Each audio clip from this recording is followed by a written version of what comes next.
Perfecto. Bueno, ya estamos grabando. Perfecto. Bien. Bueno, esta vez hice mis deberes. Estuve arreglando la teoría, que la pasada la tenía un poco desorganizada. Así que ahora supuestamente deberíamos poder avanzar bien. Habíamos terminado con Keyword Arguments y bueno, acá habíamos cortado con el tema de operadores, así que arrancamos de acá. Y hoy ya seguramente nos vamos a ir de, ¿cómo se llama? Nos vamos a ir de lo que es Ruby en sí para empezar ya con los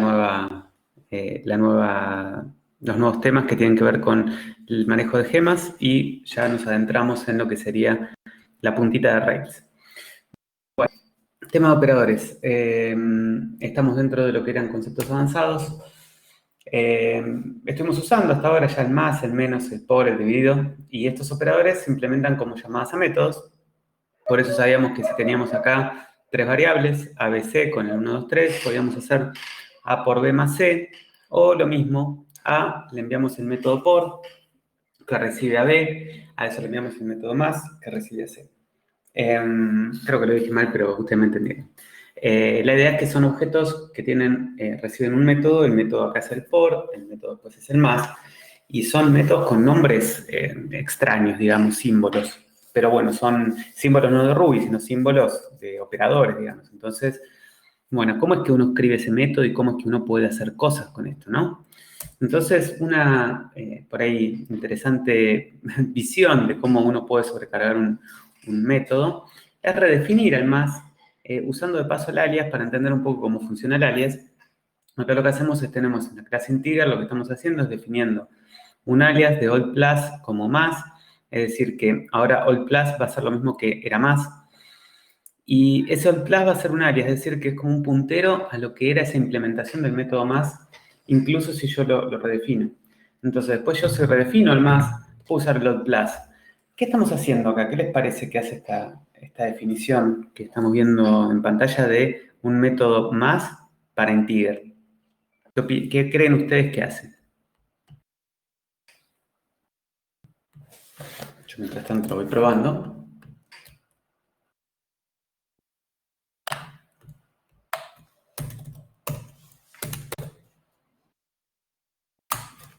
¿Alguno se le ocurre qué hace lo que estamos viendo en pantalla?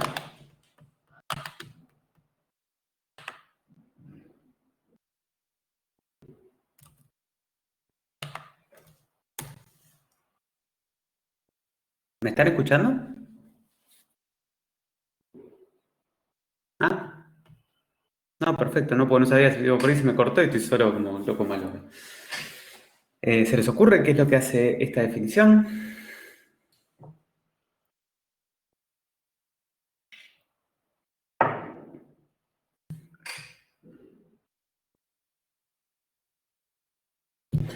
Estamos redefiniendo al más y usamos a este en un alias, el viejo más, digo. Estamos redefiniendo el más para que el nuevo más se implemente como el viejo más, haciéndole algo más. ¿Qué le estamos haciendo?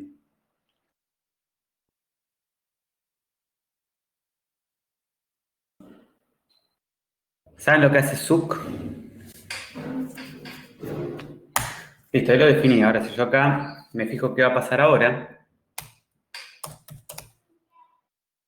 Exacto, el próximo. O sea que 1 más 1, ¿qué me va a dar ahora?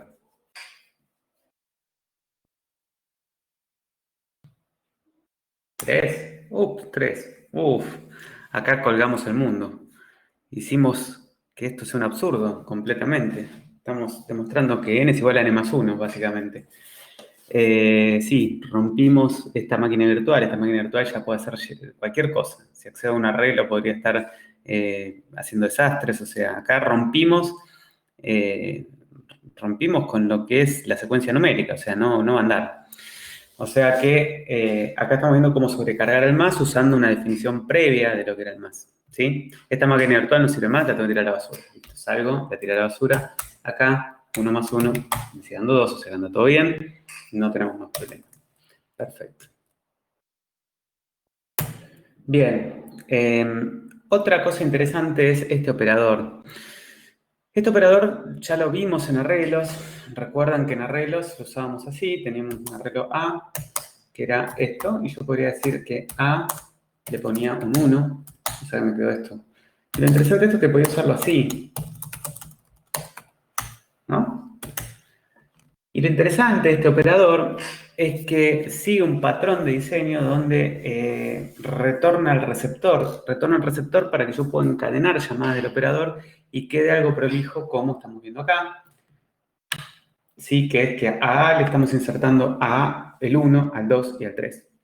Entonces, bueno, acá lo que vamos a ver es cómo podemos definir en otra clase distinta, ¿no? Una que se llama ScoreKeeper, justamente este operador para implementar una funcionalidad parecida a la que recién vimos. Bueno, ScoreKeeper es una clase que cuelga de object bastante simple que inicializa dos variables de instancia, total score y count. La idea es por calcular el promedio, algo bastante pavote. Entonces lo que hacemos acá es definimos el operador menor que recibe un score. Entonces, ¿cómo implementamos esta lógica de devolver al receptor? Bueno, fácil. Lo que hacemos es modificamos las variables de instancia. Agregarle un score sería sumarizarlo en nuestro acumulador, que era total score, e incrementar count, que es la cantidad de scores que se fueron actualizando en ScoreKeeper. Entonces, después retornamos al receptor y de esa forma vamos a poder encadenar llamadas con este operador. Luego tenemos un método average, que lo que nos va a dar es el promedio de todos los scores que se fueron agregando. Entonces, la verdad que es bastante simple, lo podemos probar. Agregamos esto acá. Ahí definimos ScoreKeeper y después vamos a ver cómo lo usamos. Y acá vamos a ver que instanciamos la clase ScoreKeeper New, tenemos scores que le mandamos el 10, el 20 y el 40. Es decir, que lo que tenemos es algo así como 70 dividido 3, ¿sí? Entonces, cuando llamamos a puts average y le pedimos a scores el average, lo va a calcular y nos va a dar el promedio, ¿sí? ¿Se entiende? ¿Está aquí?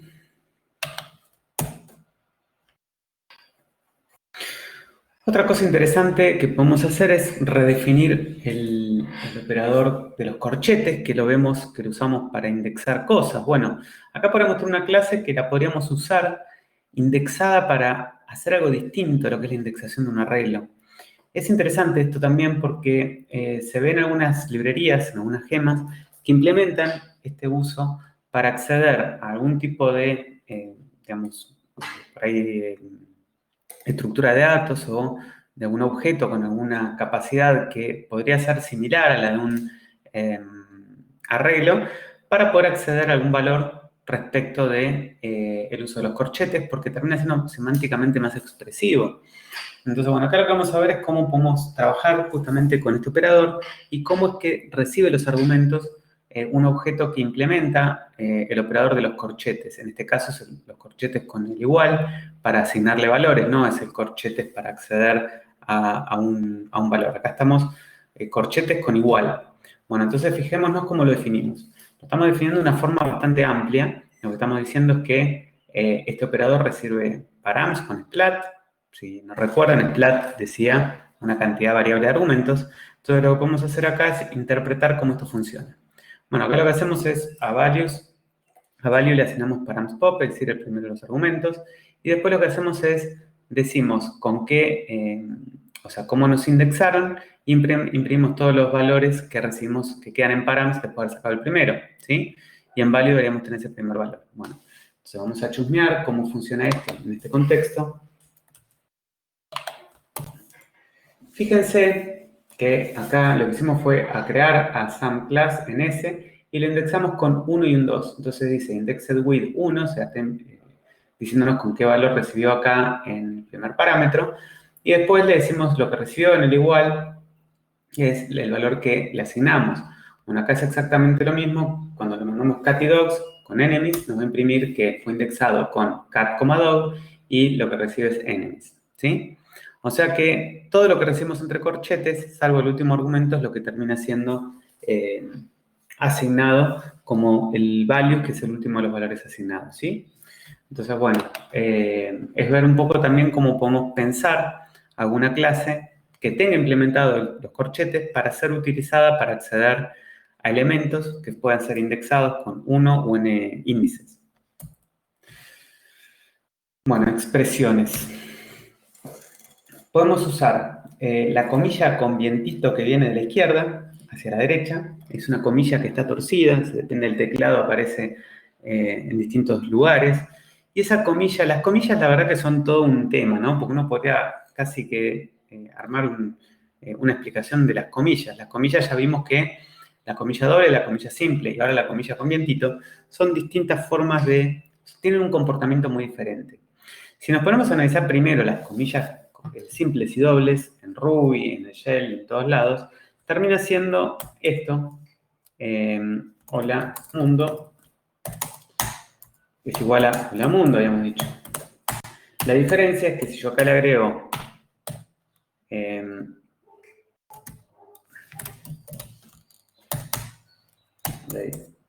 no, lo tengo que incluir. Vamos a poner más day to day.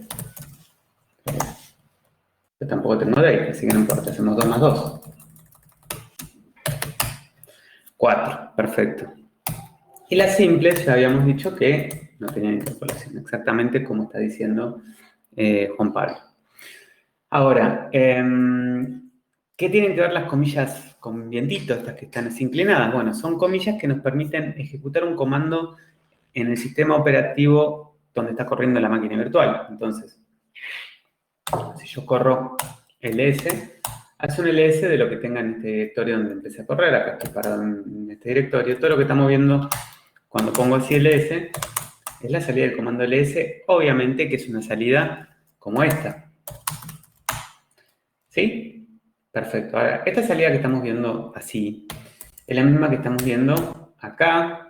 Sucede que, bueno, acá me la está imprimiendo como todos /n's en el mismo string. O sea que si yo a esto le pongo un put de esto, ahí se ve más parecido a lo que hacía el ls. ¿Sí? Sí, acá dice Pablo, nos está diciendo que las convientitos en Perl hacen lo mismo. Sí, en realidad hacen lo mismo en todos lados. Casi que estas son cuestiones estándar. Yo acá puedo hacer lo mismo. Yo acá puedo poner un eco de ahí. Hoy es, ¿sí? Es lo mismo. O sea, también en el shell podemos usar esto. Pero bueno, la cuestión es que casi que es un estándar. Por eso digo que uno podría hacer una explicación de todos los tipos de comillas, que son 3. Básicamente que cada uno tiene su significado en los shells, en los lenguajes. Y muchos lenguajes, bueno, heredan comportamiento del shell, porque bueno, el shell es como el padre, digamos, de todos los lenguajes. Bueno, bueno, acá tenemos distintos ejemplos. Acá lo que hacemos es, bueno, imprimimos la fecha. Después tenemos el segundo que hacía el S del /bin. ¿Y qué hace esto? Bueno, esto me devuelve, como estamos viendo acá, es un string con /n. Bueno, el split lo que hace es separa por los espacios, por los /n. Bueno, entonces acá lo que estamos haciendo con 34 es quedándonos con la línea 34 del ls. Abajo lo que hacemos es una notación alternativa, que son los %x, que es conveniente cuando las comillas terminan siendo problemáticas. Pero acá hacemos la ejecución de hello there usando el comando echo, pero en vez de comillas con vientito usamos %x. Y el último caso, lo que hace es ip add ls. El comando ip es un comando que existe en Linux, que es el comando que se usa para lo que es la configuración de ruteo avanzado en Linux. Y es un comando bastante amplio, se tiene un montón de opciones. Pero bueno, cuando uno pone add o address, lo que hacemos es centramos en un subconjunto, ¿no? de lo que es el comando IP, entre todas las opciones, que lista todas las interfaces. Lo que vemos ahí son todas las interfaces que yo tengo, son varias. Es más, veo 69, 63, después 4, 2, 1. Bueno, son 1, 2, 3, 4, 5, 6. 6 interfaces. Bueno, tengo 6 interfaces de red, 6 placas. Mi máquina realmente tiene 2 placas, pero bueno, tengo otras interfaces virtuales. Ahora estoy conectado a una VPN, por eso es que dice PPP0. La cuestión es que, bueno, esta cantidad de virtuales, cada una tiene un IP. ¿Qué hace este comando que estamos viendo acá? Bueno, este comando está tratando de listar aquellas IP versión 4, ¿sí? Para eso lo que hago es, bueno, a todo ese listado, lo que hago es, me lo separo por los /n. Después lo que hago es, selecciono aquellas líneas que contienen inet con espacios, eso habla de IP versión 4. Y de eso lo que me quedo son con el macheo de la expresión regular, que se queda con 3 dígitos consecutivos, seguidos, separados por punto, entre 1 y 3 dígitos consecutivos, que es el formato de una dirección IP. Entonces, bueno, el macheo de esa expresión regular es lo que me quedo, y eso me va a devolver un arreglo de arreglos. Si lo probamos hasta acá, todo este comando, son cosas interesantes para pavear y jugar con strings. Esto es interesante. Entonces, ¿cómo a todo este string lo parseo? ¿Cómo se vienen todos los pasos intermedios, no? Bueno, ahí me quedé con todas las direcciones que me sirven. Si yo me quedo hasta ahí, esto sería esto, split de barra n, ¿no? Ahí me devuelve todas las, un arreglo con todas las líneas, pero quedándome con el select,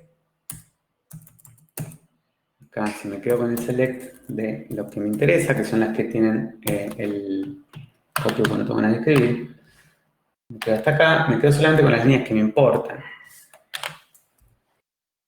Y acá tengo todas las líneas que me importan, que ya son todas las que dicen inet y una dirección, inet otra dirección, inet, bueno, todos los inet que me sirven a mí, con las direcciones que a mí me sirven. Bueno, ahora fíjense que este map se quedaría con los macheos. Bueno, vamos a usar este map como está acá.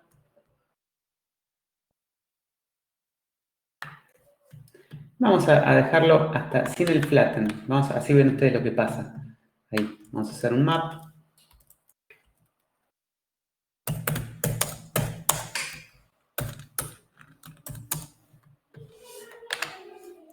De eso. Opa. Si lo vemos ahí, vemos cómo ven qué es lo que sucede. Queda un arreglo de arreglos que a su vez lo que tienen adentro son distintos números que siguen machando, que a mí no me interesan a priori. Entonces, ¿cómo me quedo con el primero de estos valores, no? Bueno, eso porque debe estar mal expresada la expresión regular, me parece. Bueno, acá lo que puedo hacer cuando hago flatten,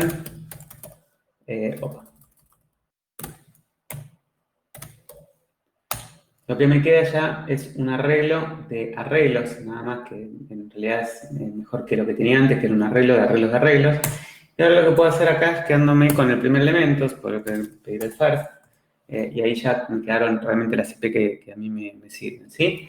Bueno, acá lo que vemos son todas las IP que tiene mi máquina, ¿no? Una forma de poder levantar eso. Eso es lo que hace ese último comando que es medio extenso, ¿sí? ¿Hasta acá alguna duda?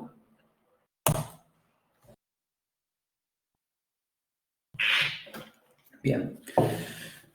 Bueno, eso que ven acá, ¿no? Que uno termina haciendo con Ruby, que parece que uno le va hablando, ¿no? Porque a mí, la verdad que lo que me encanta es la fluidez con la que uno va escribiendo estas expresiones, ¿no? Porque tengo una salida que es un string, que lo separo por los enter, que me quedo con las líneas que machean, que le hago un map y lo convierto, que después lo aplano, que después le saco, que le pongo, bueno, la cuestión es que eso me termina resolviendo algo que si lo tengo que hacer con otro lenguaje o algo por el estilo, termina siendo bastante denso, ¿sí? Obviamente que también desde el shell usando otras herramientas, tengo herramientas igual de potentes, pero está bueno también ver en el lenguaje cómo uno tiene fluidez.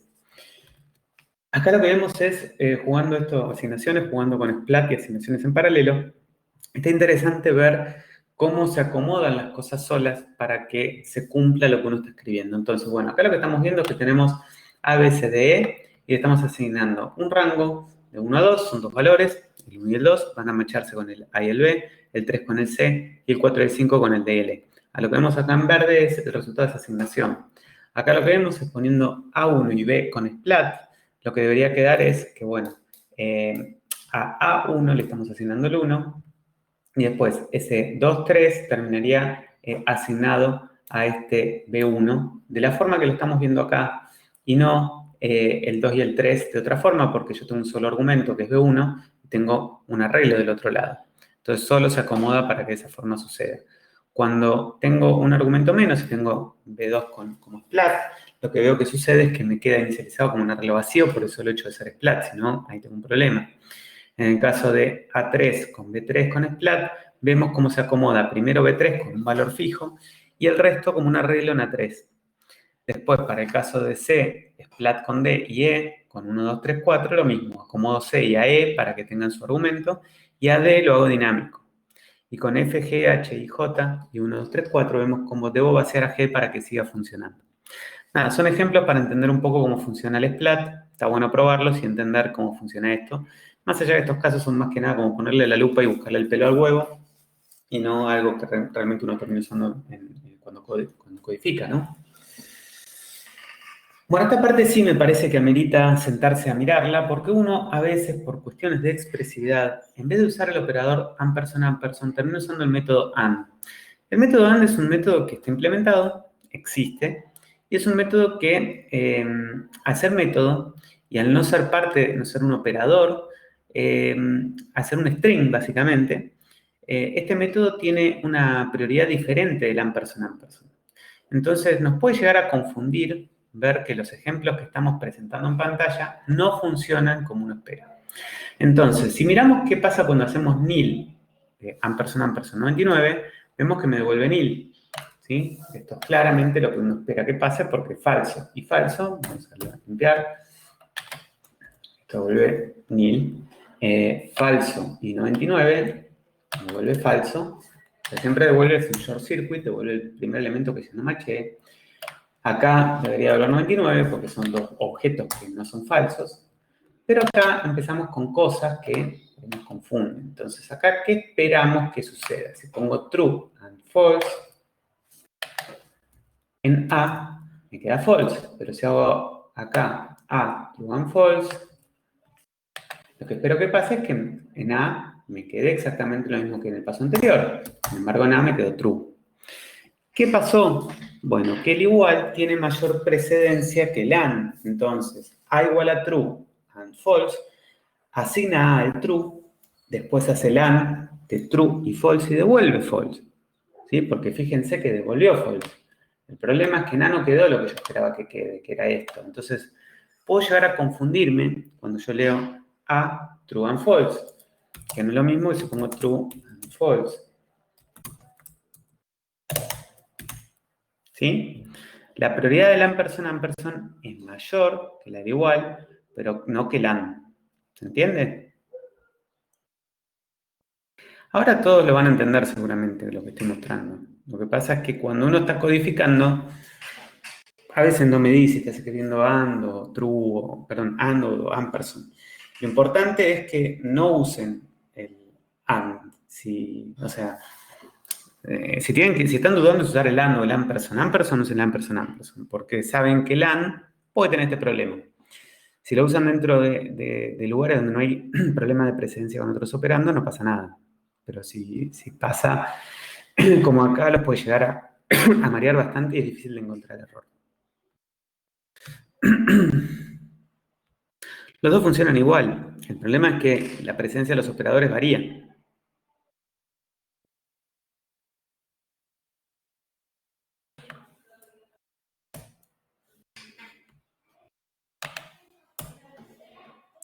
Lo mismo pasa con el OR. ¿Sí? Entonces, la misma historieta la podemos ver con el OR. La verdad no se ven cómo se nos muerto. Yo lo que les digo es si tienen que optar entre OR o doble pipe. Y lo mismo para el AND o doble ampersand. Así evitan cualquier problema. Porque si bien es más expresivo leer un AND, pueden caer en este problema, ¿sí? Igual dudo que en Smalltalk sea por el short circuit, no, me parece que en realidad el problema es la prioridad de los operadores. Lo podemos llamar como querramos, pero creo que el problema es ese. Sí, pero bueno, tenés gente que por ahí es más purista que otro, más expresivo, le parece la palabra. Bueno, acá es muy común ver con la inicialización de valores de esta forma. Esto lo que significa es muy común, se los digo porque es normal, utilizar esto para setear un valor si no fue seteado. Entonces, si nosotros probamos eso, yo acá bar no lo tengo seteado, lo que va a hacer en bar, va a quedar que bar queda en default value, ¿sí? Está bueno para inicializar por primera vez una variable. Yo ahora si a bar le hago lo mismo, bar me queda con el valor que tenía. Entonces está bueno para decir la primera vez cómo es que se inicia. La primera vez que uno quiere setear un valor, se ponga de esa forma. Bien. Break, redo y next. Con esto creo que es el último temita de lo que sería el lenguaje. Esto tiene que ver con algo parecido a lo que pasa de vuelta con alterar la secuencia normal con la que ejecuta un programa, o sea, las estructuras de control que queremos manejar son el while, el for, el if, el case. Bueno. Ahora, cuando yo estoy en el medio digamos, de una iteración, la mayoría de los lenguajes me permiten salirme con break y algunos tienen la opción de next. Bueno, acá en Ruby tenemos estas tres. ¿Qué son? Bueno, el break termina en forma inmediata el loop que se encuentra más próximo. Entonces el control se devuelve a la sentencia siguiente al final del bloque. Es decir, que si yo estoy en el medio de una iteración, con break salgo y continúo. Con redo, la idea es repetir la iteración actual sin evaluar la condición y trayendo el siguiente elemento si fuese iterador. Entonces, lo que estoy haciendo es repitiendo, si digo redo, una iteración una vez más sin alterar la condición ni avanzar en el iterador. Y next avanza hasta el fin del bloque continuando con la siguiente iteración. Es decir, que si de alguna forma en algún lugar digo next, lo que hago es como que salto a la condición de vuelta, evitando todas las instrucciones que vienen después de next. Para entender mejor esto, siempre es bueno ver ejemplos. Entonces, acá lo que tenemos que ver qué sucede. Tenemos un break. Vemos que inicializamos A en 0. Mientras A sea menor que 20, lo que hacemos es -1. Y lo que estamos diciendo es que break si A es igual a 10. O sea que, de alguna forma, lo que estamos haciendo, generando con esto, es imprimiendo los valores. En el primer caso va a tomar el 1, el 2, el 3, el 4, el 5, el 6, el 7, el 8, el 9. Cuando llego al 10, ¿qué debería suceder? Esa condición va a ser verdadera, debería salir fuera de este while y no debería imprimir ese 10. Vamos a probarlo y verificarlo.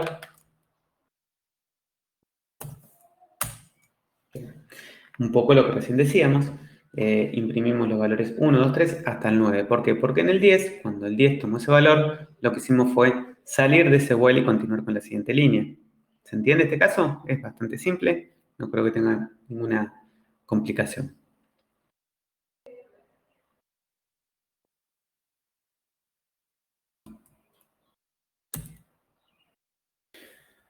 El redo ya tiene una vueltita más de rosca.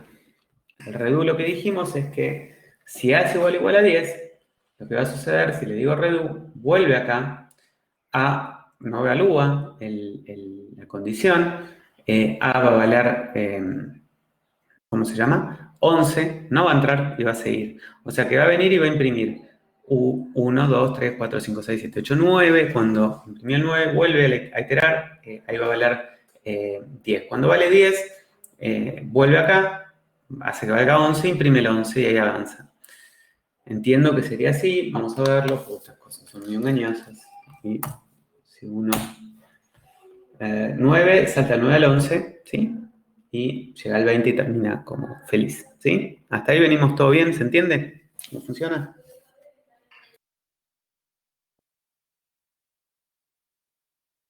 Hola, hola. El hola, hola no falla nunca. Ahí parece que se destraba todo y me dicen todo sí. Perdón que les pregunto así, pero no sé si uno queda desconectado. Bien. Bueno, entonces, acá, en este caso, analicemos qué sucede. Ahora, ¿qué sucede acá? ¿Qué les parece que sucede?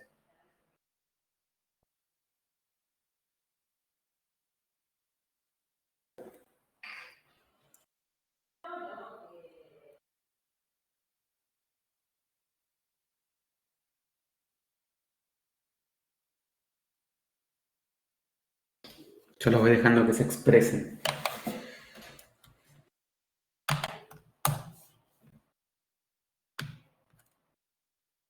A ver.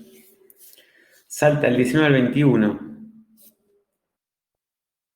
Saltea al 20. Redu no tenía en cuenta la condición. Perfecto. Es decir, que el 19 salta al 21, saltea la condición, por eso lo voy a imprimir, pero cuando vuelve y evalúa de vuelta, ya obviamente que está pasadísimo, pero logramos imprimir un 21 dentro de un while que es hasta 20. Bueno, perfecto. Y acá tenemos el next, que en el next habíamos dicho que no saltea la condición y saltea las instrucciones que están ahí. Entonces, en este caso, veamos cómo funciona. Voy a imprimir el 1, entonces cuando llega al 10, lo que haría es no imprimirlo, pero ya ahí vuelve, evalúa y continúa. Entonces, En este caso, con next, vemos que hace lo mismo que con el redo para este caso puntual. Pero si verificamos qué sucede con este caso, ahora no va a pasar lo mismo que nos pasó con el redo hoy, sino que ahora sí, no se va más allá del 19, ¿sí? Bueno, ¿está claro cómo funcionan redo, next, break? Todos los casos. Continuamos con el siguiente tema y con esto estamos dejando atrás Ruby y ya podemos decir que lo bautizo como personas que ya vieron todos los temas Ruby. Entonces nos pasamos a siguiente sección y vamos por el siguiente nivel. Pasamos de nivel. Vamos con las gemas. ¿Qué son las gemas? Bueno, una gema es un formato simple para publicar y compartir código Ruby. Cada gema tiene un nombre, versión y plataforma. Entonces, primero voy a hacer un alto acá porque yo no hablo mucho de las gemas en sí, porque es bastante simple el tema. Pero vamos a hablar un poquitito de esto que está diciendo esto, ¿no? El concepto de gema es el concepto de librería. El concepto de librería se remonta a cualquier librería de cualquier lenguaje. Lo que pasa es que, bueno, por ahí es medio difícil hasta que uno no empieza a trabajar con frameworks de desarrollo y se mete en el mundo de PHP, o se mete en el mundo de Java, o se mete en el mundo de Ruby, en el mundo de Python, en el mundo de JavaScript, donde cuando uno aprende a programar y nos enseñan, como nos enseñan a nosotros, a partir de Pascal, algunos después hacen el caminito de aprender C, en estos lenguajes que son bastante, digamos, bastante antiguos, no quiero decir que no hay librerías, porque las hay. Lo cierto es que no hay, por lo menos en C, hablemos de C, que por ahí Pascal no es tan vigente, no tenemos una forma estándar de compartir las librerías más que descargar las fuentes de esa librería. Entonces, cuando uno se encuentra en estos temas, ¿no? De descargar las librerías que uno necesita para poder compilar un programa, o en el caso de Ruby, para poder usar un programa, uno, digamos que con C no se veía tan claramente cómo uno se descarga esa librería. ¿Por qué? Porque en el caso de C, uno no solamente tiene que descargar los fuentes para tener los headers con los cuales uno compila, sino además tener a disposición el binario con el cual después el binario mío que yo estoy compilando tiene que editarse o linkearse, digamos, con las dependencias del binario original. Entonces, si yo me pongo a mirar cómo mi máquina, que es un Linux, que en este caso tiene Ubuntu, puedo compilar el soporte de Postgres, ¿no? en PHP, me doy cuenta de que eso es viable porque mi sistema operativo tiene las librerías de Postgres ya bajadas, porque el sistema operativo de Ubuntu en algún lugar tiene un paquete, que es un .dev, porque así se maneja Debian, donde me baja todas las librerías. En el caso de Windows serían DLLs, en el caso de Linux son sharedobjects.so.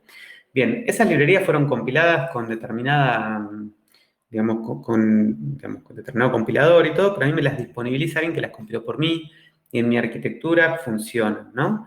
Ahora, cuando yo tengo que compilar mi fuente, necesito después un fuente que tiene esa dependencia, tengo que compilar con las fuentes de la librería Postgres, por ejemplo. Y bueno, necesito los headers. Bueno, así es medio como complicado en el caso de lo que es C. Para el caso de PHP, para el caso de Ruby, para el caso de JavaScript, el código que no tiene dependencias externas, es decir, no tienen que compilarse una extensión en C, en general es código Ruby. Entonces, ¿qué necesita definir algo para yo poder descargar las librerías? Una forma estándar de poder traerme librerías, ¿no? De un repositorio central. Entonces, bueno, Ruby Gems no solamente es el formato de la gema, sino además que establece un mecanismo por el cual yo puedo descargar gemas desde un repositorio central. Para el caso de PHP se usa mucho Composer, para el caso de JavaScript se usa NPM y se usa Yarn, para el caso de Python se usa pipfiles. Entonces, en el caso de Java se usa Maven o Grant. Digamos que tenés distintos mecanismos para manejar las dependencias. Entonces, cuando hablamos de librerías, hay que definir varias cosas. Una es el formato de cómo se empaqueta esa librería, es decir, cómo te acerco a vos una gema o un pip o bueno, depende del lenguaje, será el formato. Además, cómo la descargo, o sea, si existe un repositorio central. No siempre hay que usar repositorios centrales porque a veces yo genero librerías que son de uso privado, entonces no pueden estar en un repositorio público. Entonces necesito yo instalar un registro de mis propias librerías en un lenguaje que yo trabaje. Y también es interesante conocer que toda librería va a tener que tener una versión, porque yo cuando descargo código de una librería necesito apegarme una versión para que el código que use la API de esa librería sea consistente con la versión de la librería. Por ejemplo, si uso una librería en la versión 1.0, puede ser que en la versión 3.8 ya las funciones que usaban en la 1.0 no sean las mismas. Entonces tengo que ser consistente en que mi código se apegue a la versión de la librería que use. Bueno, por eso es que cuando decimos que una gema es la forma, digamos, digamos, jugando con las palabras del lenguaje que se llama Ruby, gemas serían las librerías, y la gema define el formato en el que se empaqueta el código de lo que te entrego como librería, dándole un nombre y especificando una versión. ¿Y la plataforma qué vendría a ser en esto? Bueno, como ya vimos al principio de la materia, hay distintas versiones de la máquina virtual de Ruby. Entonces, ¿qué sucede? Cuando yo trabajo con JRuby, probablemente haya librerías que no sean compatibles con JRuby y que sí sean compatibles con mRuby o la versión estándar de la máquina virtual de Ruby, que es la de Matzeta. Entonces, una librería va a tener sentido con un nombre, una versión y una plataforma. Cuando decimos plataforma, si no la especificamos, siempre hablamos de la mRuby, que es la implementación de Ruby escrita en C, y cuando hablamos de JRuby, hablamos de la máquina virtual de Ruby que corre sobre Java. Entonces, para que se tenga un ejemplo y siguiendo en la línea del ejemplo de Postgres o de MySQL, cuando yo quiero usar la gema, ¿no?, que funciona con Postgres o con MySQL en mRuby, es decir, en la máquina virtual que se implementa en C, voy a tener que bajar las librerías de las extensiones de C para poder compilar ese soporte que hace uso de las librerías propias de esos dos motores.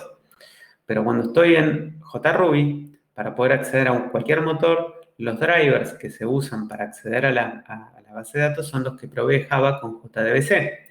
O sea que no tengo que instalar, no son compatibles la gema de MySQL 2 o la gema de Postgres, ¿sí? Se usan, digamos, la extensión propia de Java de JDBC.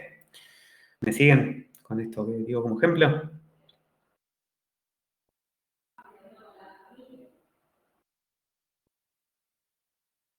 Cric, cric, cric. Perfecto. Bueno, dicho eso, vamos a ver entonces que tenemos un comando que cuando uno instala Ruby tiene un comando que viene con Ruby casi, o sea, va de la mano, Ruby con gem. Gem es un comando que me permite instalar gemas, me permite buscar gemas y me permite listar gemas. Yo si mi máquina corro un gem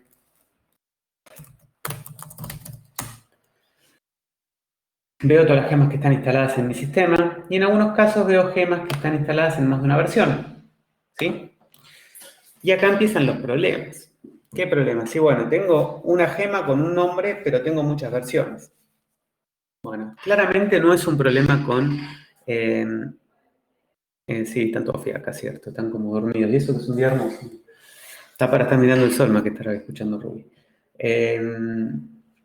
¿Cómo se llama? El tema de una gema con un nombre y varias versiones, la plataforma no tiene problema porque, digamos, acá yo estoy trabajando con Ruby, en mRuby, digamos, con la versión de Ruby que tengo instalada con RBM. Perdón. Esta es la 263. Si estoy con JRuby, dentro de ese gem instalado con JRuby tendré las gemas que son compatibles con JRuby. Digamos que la plataforma de alguna forma la voy manejando con la máquina virtual que tengo. Ahora, dentro de las gemas que voy descargando en mi máquina, puedo tener varias versiones de la misma gema. Acá veo Webpacker 4207 y 407.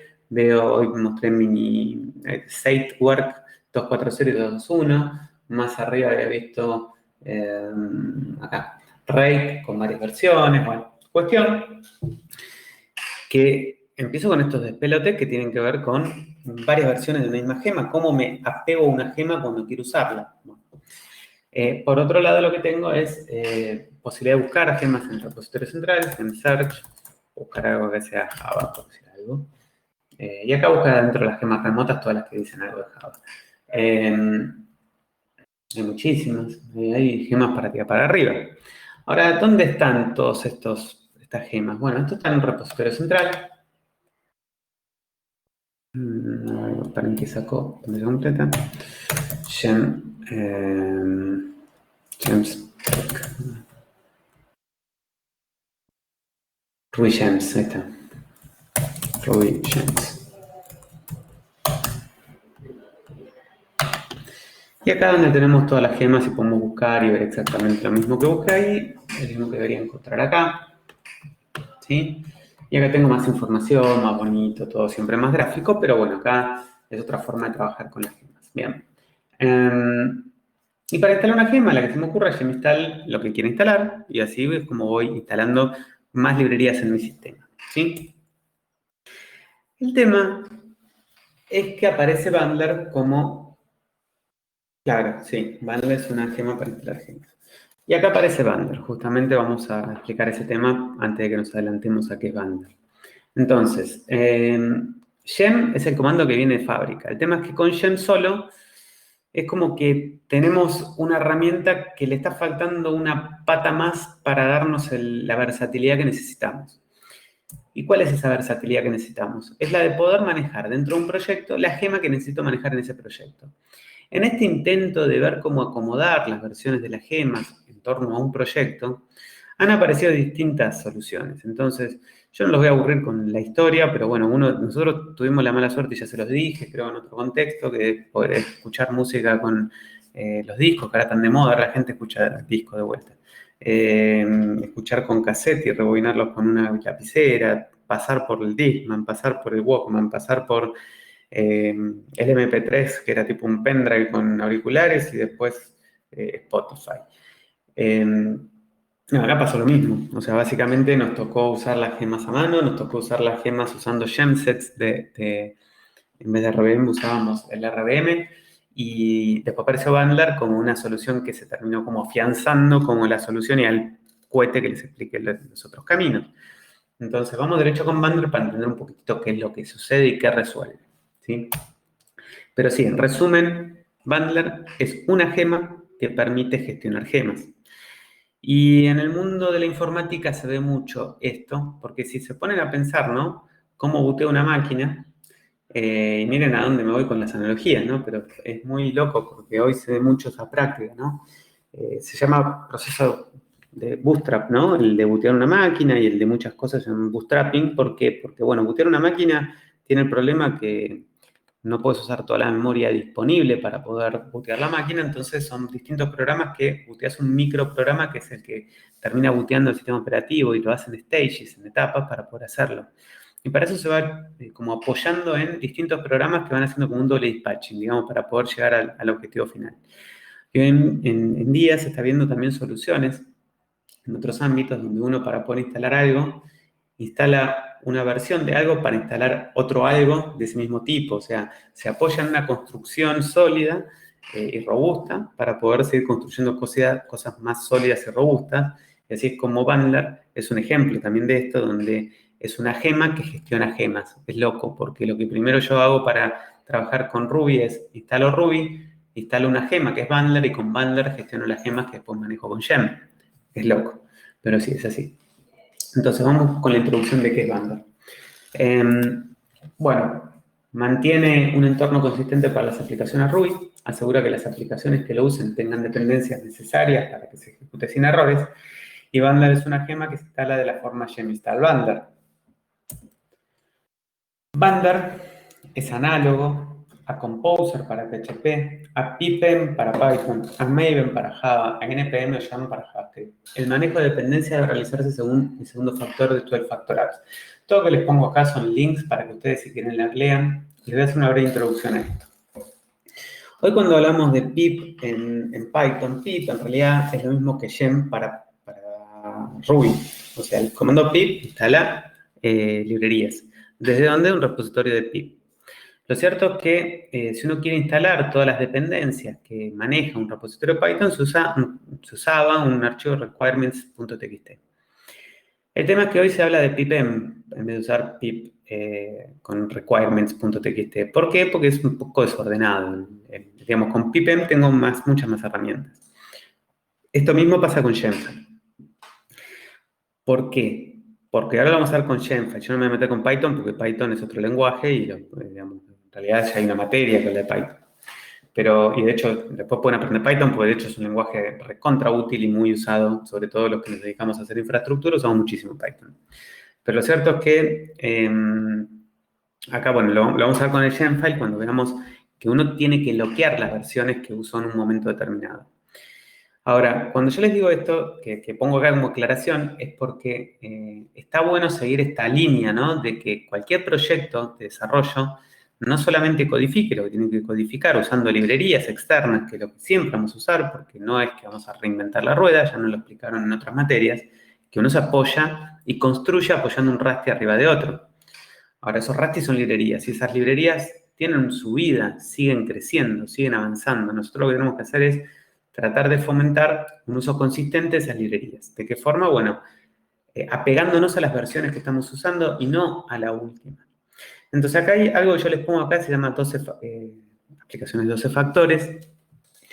Y es porque hoy en día lo que está muy de moda usar, habrán escuchado hablar de Docker, habrán escuchado hablar de Amazon, habrán escuchado hablar de la nube, habrán escuchado hablar de todas estas cuestiones de cloud. Y lo cierto es que cuando uno desarrolla aplicaciones que tiene que pensar para que se desarrollen en un sentido de ir hacia la nube, ¿no? De que sean aptas para meterse en un contenedor, uno tiene que seguir en la codificación determinadas buenas prácticas, entre ellas hay una, ¿no? Que se enuncia por 12 Factor Apps. 12 Factor Apps son justamente 12 puntos que uno tiene que tener en cuenta cuando uno codifica bien. Y me parece que es re útil que alguien les explique esto en el transcurso de la carrera, porque está bueno leer esos 12 factores. Porque esos 12 factores nos enseñan a desarrollar aplicaciones que sean aptas nube. ¿Y uno qué quiere decir con que sea apto a la nube o apto a un contenedor de Docker? Y bueno, es que mi aplicación tiene que poder escalar, mi aplicación tiene que ser stateless, o sea, no manejar el estado. Mi aplicación tiene que claramente saber dónde guarda las cosas. Mi aplicación se tiene que poder configurar usando un patrón de diseño de objetos que se llama inyección de dependencias, pero aplicado a la infraestructura, es decir, poder parametrizar mi aplicación desde afuera y no hardcodeando configuraciones. Mi aplicación tiene que estar pensada para escalar y justamente esto de manejar las dependencias es uno de los factores, que es el segundo de los factores de 12 Factor Apps, que no habla de ningún lenguaje, pero dice que es muy importante manejar las dependencias de forma consistente. Yo si vuelvo a generar el paquete que tiene la versión 1.3.5, ¿no? de mi código, tiene que usar las mismas librerías que usé cuando codifiqué esa versión del paquete. Bueno, entonces, habiendo dicho esto, lo que vamos a ver que hace Bundler es no solamente instalar las librerías de las que depende mi código, sino que además fijar o establecer políticas en las cuales las librerías esas cumplen con determinadas versiones para cada plataforma de la versión de Ruby en que estemos hablando, ¿sí? Entonces, como una forma de asegurarnos de que nuestro código va a seguir funcionando de acá a años, varios años, ¿sí? Bien, ¿alguna duda con eso que dije?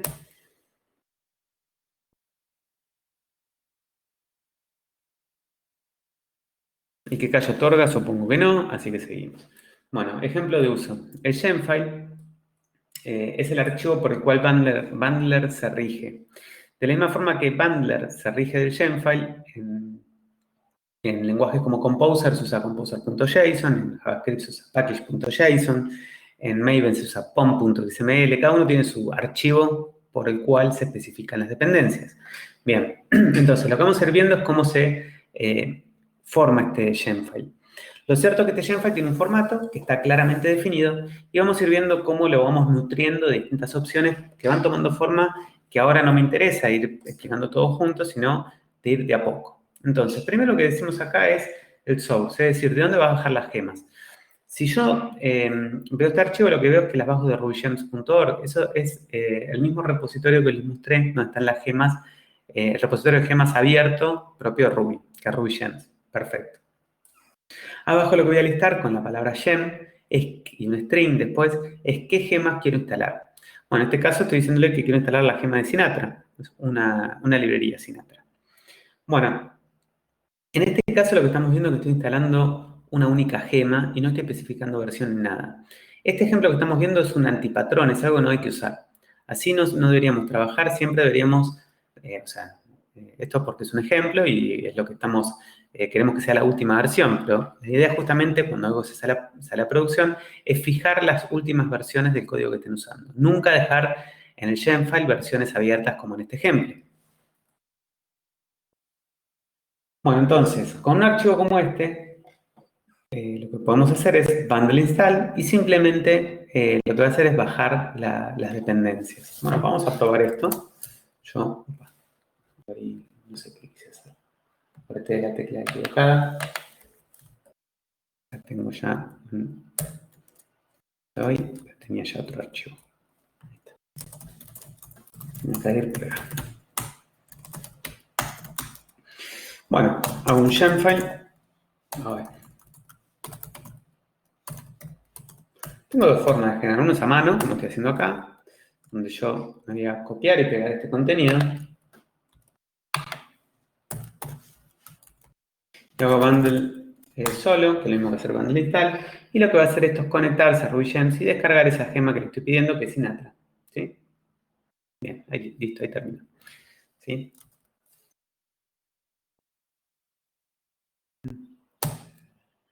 Bueno, ¿qué comandos soporta bundle? Bueno, una vez instalada la gema de bundle, tenemos distintos comandos. Tenemos bundle install, que es lo mismo que hace bundle, pero no le digo nada. Bundle update, para actualizar las dependencias de sus últimas versiones, es decir, que si yo cuando corro bundle update dentro de un mes, y probablemente me baje las nuevas versiones que yo instalé en mi máquina. Bundle exec, ejecuta un script en el contexto del bundle actual. Bundle list, me lista las gemas que ya tengo instaladas. Y bundle show me muestra dónde está instalando una gema. Bueno, cuando yo dije que quería instalar Sinatra, cuando hago bundle list, veo que en realidad me instaló todas estas gemas que estamos viendo acá, ¿sí? Y en esas versiones. ¿Por qué bajó todas estas gemas si yo solamente le pedí Sinatra? Bueno, porque Sinatra, dentro de la definición de la gema, adentro tiene qué otras gemas requiere. O sea que cuando yo defino que dependo de una gema, las gemas a su vez requieren otras gemas, que a su vez requieren otras gemas, y lo que se termina armando es un grafo con el cual determina qué gemas tiene que descargar. Y es responsabilidad de Bundler resolver esas dependencias cuando tengo una gema que pide una dependencia, otra gema que pide una dependencia, otra gema que pide una dependencia, y que todas confluyan en bajar las dependencias lo más ajustado posible a lo que necesiten. Ahora, si yo tengo una gema que depende de, como estamos viendo acá, Ruby 2 Keywords en la 002, y incluso otra gema que necesita Ruby 2 Keywords en la versión 102, voy a estar en un conflicto entre dos gemas que requieren una misma dependencia que no puede satisfacer Bundler y no me va a permitir avanzar. O sea, Bundler también resuelve esas dependencias, o por lo menos no me deja avanzar si no se cumple esa dependencia. ¿Me explico con eso que digo? Otra cosa que puedo hacer es bundle show, de por ejemplo rack. A ver dónde me lo instaló. Y ahí me va a mostrar en qué directorio tengo la gema y puedo listar y ver el fuente de esa gema, ¿sí? Y tengo los fuentes de la gema, por si quiero chusmear cómo tiene el código. O sea, un bundle update va a descargar las últimas versiones comparándolas con las que están en Ruby Gems. Si miramos qué pasó en el directorio, yo no tenía nada por este directorio, lo creé recién, y tenía solamente un Gemfile, pero lo que hizo Bundle fue crear un Gemfile.log. ¿Qué tiene el Gemfile.log? Bueno, el resultado del grafo del que hablamos. Este Gemfile, que es lo que yo escribí, el Gemfile.log tiene el resultado de ese parseo de grafos donde vemos cómo las gemas que yo pido tienen definidas dependencias. Masterman, o sea, de alguna forma veo que Sinatra necesita el Masterman Rack Protection Tilt. Y que Sinatra, en la versión 2.1.0, que es la última que está en Ruby Gems, dice que necesita Masterman con una versión con esta flechita de esta forma, que ya vamos a ver qué significa, 1.0. Entonces lo que va a hacer Bundler es salir a buscar Masterman en esa versión, cumpliendo esta afirmación que está diciendo Sinatra dentro de su definición. Y cuando va a buscar la gema que machee en Ruby Gems con ese valor que es esa flechita con ese tilde mayor que 1,0, me encuentra la 111 como cumpliendo. Pero a su vez ve que necesita Ruby 2 Keywords, que tiene definido Masterman que tiene que ser esta versión así. Y así es como Ruby 2 Keywords encuentra la versión 002. Y así es como empieza a armar este grafo que estamos viendo que se guarda en el Gemfile log. ¿Por qué el Gemfile log es el archivo que se tiene que versionar junto con el Gemfile? Porque es el resultado de las gemas que se usaron para generar el paquete que se versionó y se construyó en un momento determinado del tiempo. Si yo me voy de acá a 5 meses adelante y yo no versioné el Gemfile log, correr bundle lo que va a hacer es generar otro grafo distinto a este que generé hoy. ¿Por qué? Porque dentro de 5 meses probablemente todas estas gemas hayan cambiado y las dependencias ya no sean las mismas. Y por lo tanto, el grafo que se arme dentro de 5 meses no sea exactamente el mismo al de hoy. Por lo tanto, si yo versiono el Gemfile log, puedo volver a reconstruir lo mismo que tuve el día que creé una versión determinada. ¿Me expliqué hasta acá?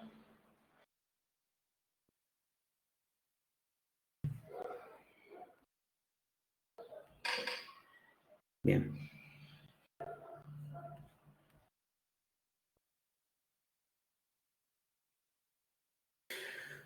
Tienen el freeze para hacerlo, es otra cosa eso. En realidad no es necesario. El freeze tiene que ver con freezar un repo, digamos, una configuración de bundler.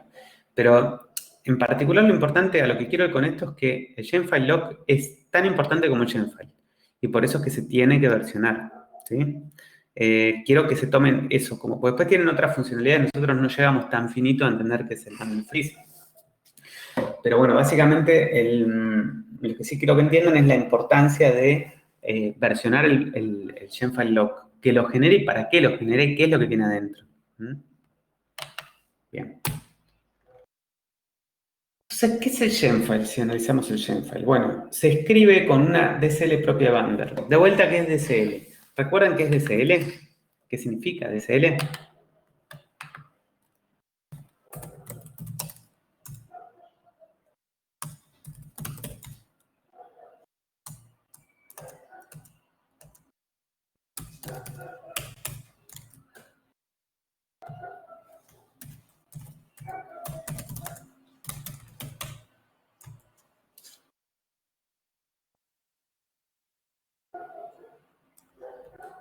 TSL. ¿Recuerdan lo que es?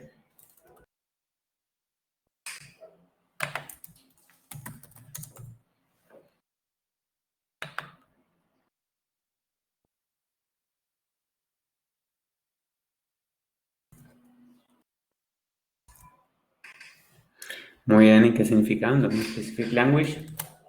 O esto creo que lo hablamos.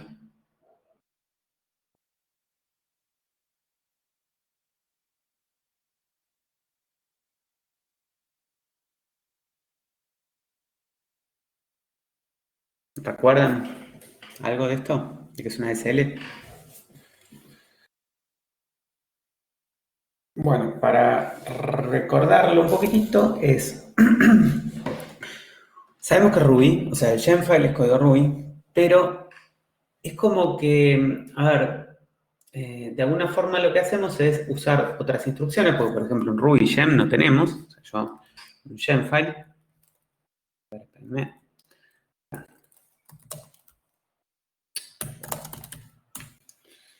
Te podría poner acá que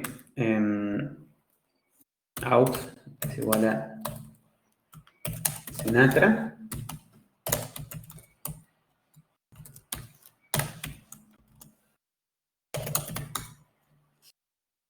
Funciona igual.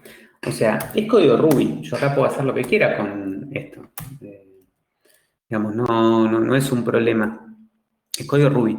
Pero la palabra source, la palabra gem, hace que quien interpreta este Gemfile, que es Bundler, agrega métodos que pueden llegar a ser de clase, de instancia, no sé, pero como que lo que me permiten es definir un nuevo lenguaje para describir los Gemfiles que agregan como instrucciones que parecieran ser de un lenguaje de configuración.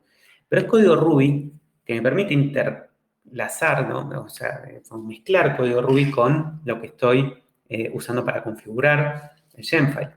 Entonces, es código Ruby con un sabor distinto porque me permite usar estas palabras source o gem. Ahora vamos a ver todas las que soporta. Entonces, se crea una SL propia de Bundler, que es la que vamos a describir ahora. Puede incluir cualquier código Ruby, que es lo que recién les mostré. La sentencia gem, que pareciera ser una sentencia, pero desde la perspectiva de la DSL es una sentencia, o sea, Bundler entiende gem, y de cómo lo implementa pueden ver cómo está implementado Bundler para entender cómo logra hacer una DSL a partir de esto. De hecho, es re interesante ver con Ruby cómo hacer DSLs, porque uno termina escribiendo para configurar algo, una DSL, que después le pide a alguien que ejecute un comando, como hacemos con Bundler, y que la configuración se especifica en un pseudolenguaje que es tu DSL, en este caso, el Gemfile. Entonces, la sentencia gem indica una dependencia y acepta los siguientes parámetros. La versión, que puede ser, por ejemplo, mayor o igual a 110, o esta flechita con un tilde mayor que 312. La flechita con el tilde se define como que aumente la última versión del último dígito que aparece acá. Esto lo que estaría diciendo es que la gema que esté queriendo instalar, para el caso de 110 mayor o igual que 110, es la 111, o sea, ¿qué valores son válidos? De la 110, 111, 1110. 12 también es válida y la 203 también es válida. O sea, es muy abarcativo el mayor o igual a 110, porque todas esas cosas que dije son mayores. Sin embargo, este que está acá es una forma de decir todos los valores que sean 3, 1, 2 o 3 o 4 o 5. Es decir, puedo aumentar solamente el patch number, se llama este. ¿Sí? O sea que la flechita usada lo que hace es, si yo hubiera puesto 3.1 y no hubiera puesto el 2, me permitiría avanzar solamente en este dígito, o sea que soportaría la 3.1, la 3.2, la 3.3, la 3.4, pero nunca avanzaría este número. En este caso nunca avanzaría ninguno de estos dos números, o sea, siempre avanza el último dígito. ¿Se entiende? Bien, ahora, ¿por qué es esto? Bueno, en las versiones de las librerías, las versiones de los productos también, siguen esta nomenclatura de tres versiones, ¿no? Una X.Y.Z. Eso todos más o menos sabemos qué es lo que significa, ¿no? Todos sabemos qué significan esos tres dígitos en una versión. ¿Saben lo que significan la versión X.Y.Z? ¿Qué significan? ¿Todos lo saben? Porque parecieran que Pablo, Alan y bueno, no sé si el resto lo saben. Con que uno no lo sepa alcanza para que lo expliquemos. Igual está bueno que nos digan qué significan. La versión X.Y.Z, ¿qué significa? Bien, Sebastián. Está bueno, Gastón. Repasar, vamos a ver que nos digan los chicos que saben qué significa la versión X.Y.Z. ¿Qué significa la X, la Y y la Z? Major, minor y version. Major version, minor version y patch version. Perfecto. Ahora definamos qué es major version, minor version y patch version. Sin traducirme, por favor, no me digan que minor version es cambio menor, major version es cambio mayor y patch version es cambio en parche. Explíquenlo, claro, porque si me van a traducir lo que dicen, estamos diciendo lo mismo que X y Z. Para el que no sabe, le estamos diciendo lo mismo.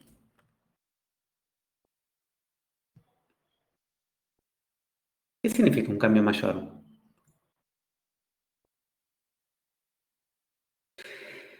El último dígito dice que son cambios menores, mientras que el primer dígito puede cambiar tanto que al usar la librería, se me escapó un enter,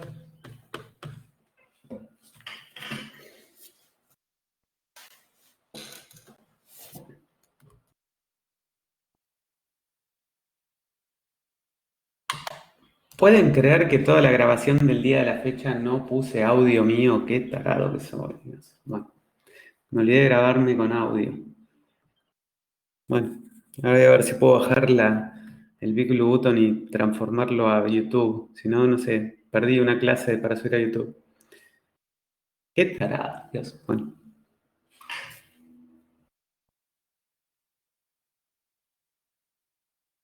acá los chicos me están diciendo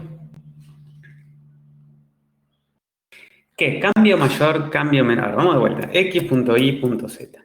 Esto que son 3 números de versiones, los chicos dicen, bueno, la X es mayor, un cambio mayor, la Y es un cambio menor, la Z es un cambio de parche.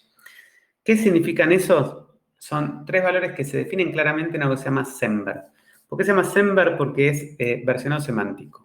Entonces, para que lo que dicen los chicos lo puedan leer bien y tampoco ninguno se equivoque, vamos a abrir acá a semver.org, que es donde se rige justamente esto y justamente es más fácil de leer en el idioma que más les guste.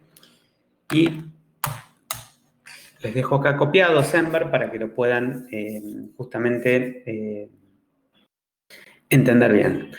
En realidad son 3 valores, mayor, minor y patch. El primero dice cuando se cambia el dígito de la X, cuando hay un cambio que ya no es compatible con la API.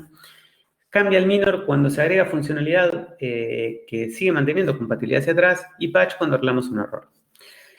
Obviamente que las librerías las desarrolla cualquier persona y esa persona que las desarrolla a veces puede llegar a hacer algún lío y en ese contexto de hacer un lío puede llegar a pasar que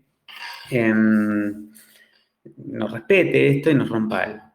Pero ustedes cuando están usando cualquier framework van a ver que muchas veces quien desarrolla la librería nos está diciendo con mensajes, tal versión está deprecate, que significa de que en algún momento la van a sacar de miércoles y ya no va a ser más compatible esto que estás usando. Bueno, entonces, te lo vienen avisando incluso. Y a veces lo que hacemos es mirar para otro lado, no nos damos cuenta el día que actualizamos, pucha, esto no anda, ¿y por qué? Bueno, cambió justamente la versión mayor.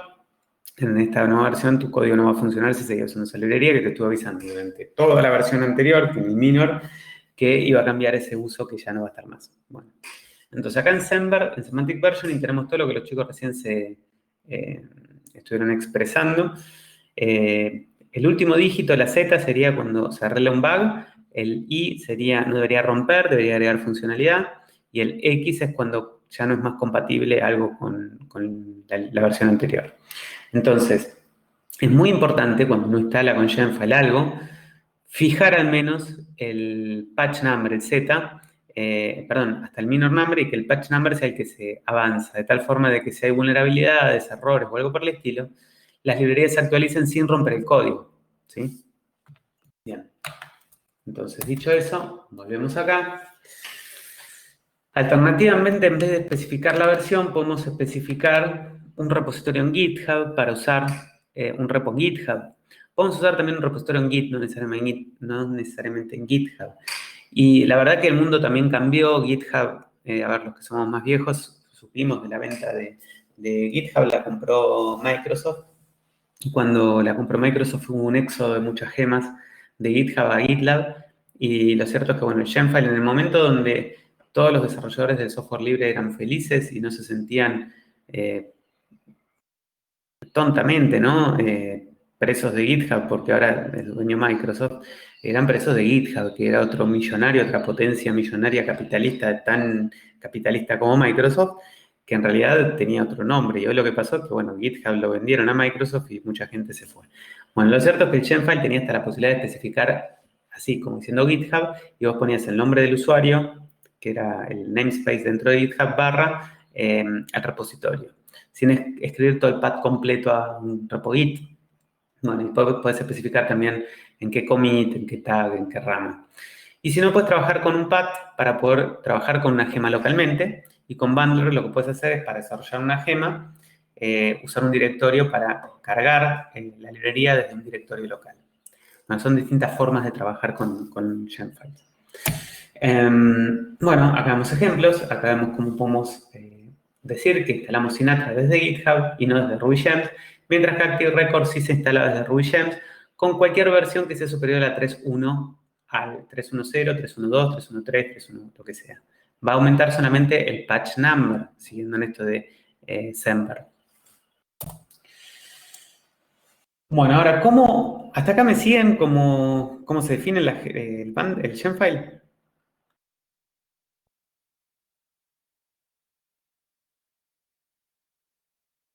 Bien.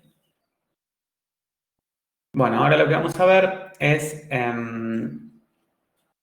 ¿cómo se dice? ¿Cómo se usa desde el código, no? Ahora, ¿qué pasa? Yo tengo un Shapefile y tengo un programa que va a hacer uso de las librerías que ese Shapefile carga. Entonces, ¿de qué forma trabajo con Bundler desde la perspectiva de desarrollo, no de quien instala las librerías? Que también es el desarrollador, pero ahora yo quiero usar las librerías que Bundler incluye. Bueno, para poder usar Bundler desde el código tengo dos opciones. Entonces, a la izquierda lo que ven es la opción que dice Require Bundler, Bundle Require. Entonces, primero requerimos a Bundler y a Bundler, al objeto Bundler, le estamos diciendo require. ¿Qué hace Bundler con punto .require? Va a requerir todas las dependencias listadas en el Shapefile. Es decir, que él se va a encargar de hacer un require de todo lo que tengo adentro de mi Shapefile. Pero, y ahí dirán, pero para. Hay algo que no me estás diciendo. Sí, hay un montón de cosas que no estoy diciendo, pero en el Shapefile, cuando yo digo Gem, por ejemplo acá arriba, estoy diciendo Sinatra. ¿Qué cosa estoy requiriendo de Sinatra? O sea, las librerías muchas veces tienen distintas cosas que yo puedo requerir dentro de la librería de Sinatra. ¿Qué cosa requiere? Bueno, requiere lo que por default Sinatra indica que requiera Bundler cuando yo lo requiero. Pero además yo en forma explícita, después vamos a ver que desde el Shapefile puedo decir qué requeriría Bundler cuando yo digo Bundler require. Si no, para no dejar todo tan automático, lo que puedo usar es la opción de la derecha. La opción de la derecha lo que hace es require bundler y a bundler le decimos setup. ¿Qué hace el bundler setup? Como que organiza todo para que yo pueda requerir cualquier librería que yo quiera porque ya sé que bundler va a haber hecho todo lo que necesitamos orquestar por detrás para que un require de una librería que bundler lista dentro del Shapefile pueda ser requerida sin ningún inconveniente. ¿Se entienden las diferencias del caso izquierdo y del derecho? O sea, con bundle require no es necesario que yo haga un require explícito de nada. Mientras que a la derecha lo que hacemos es, a bundler le decimos, organizame todo por atrás para que yo después, de forma explícita, haga los require de cada librería que yo necesite. Obviamente que el caso de la derecha va a incluir menos cosas que el caso de la izquierda, porque el caso de la izquierda incluiría todo en memoria. Mientras que el caso de derecha iría incluyendo a medida que va necesitando con los require. ¿Entiende?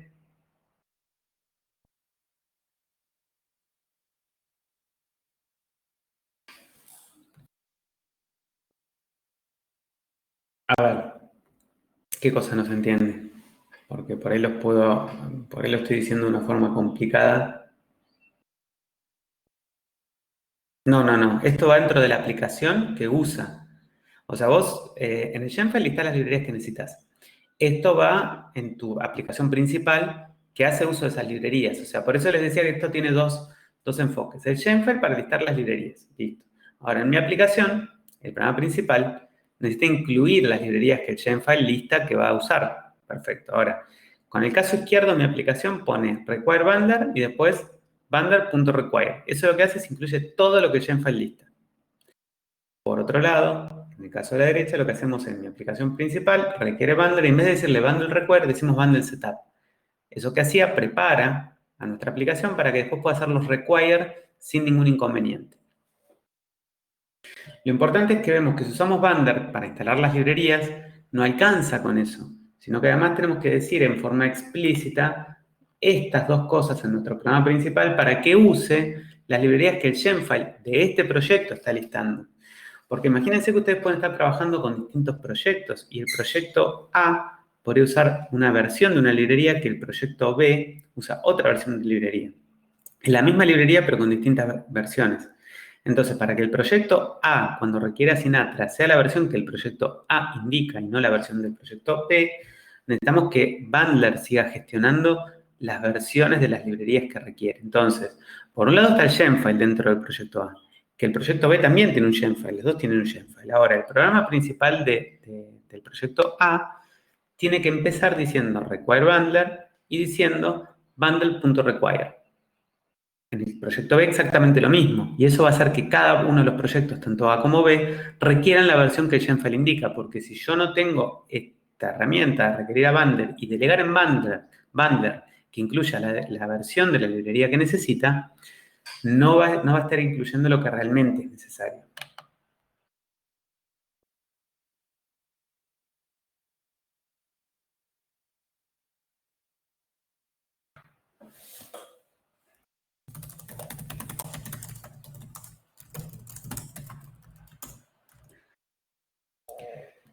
Bien.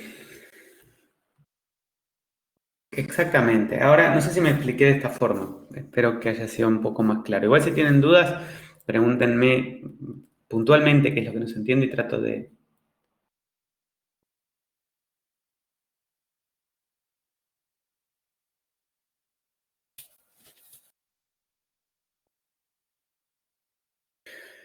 Wait, ya vamos a llegar al default. Ahora les explico qué es el default. Vamos por partes, pero bueno, en principio lo que quiero que entiendan es por qué usas o bundle require o bundle setup, que a su vez también puede usar algo parecido, el setup. ¿Vamos bien hasta acá?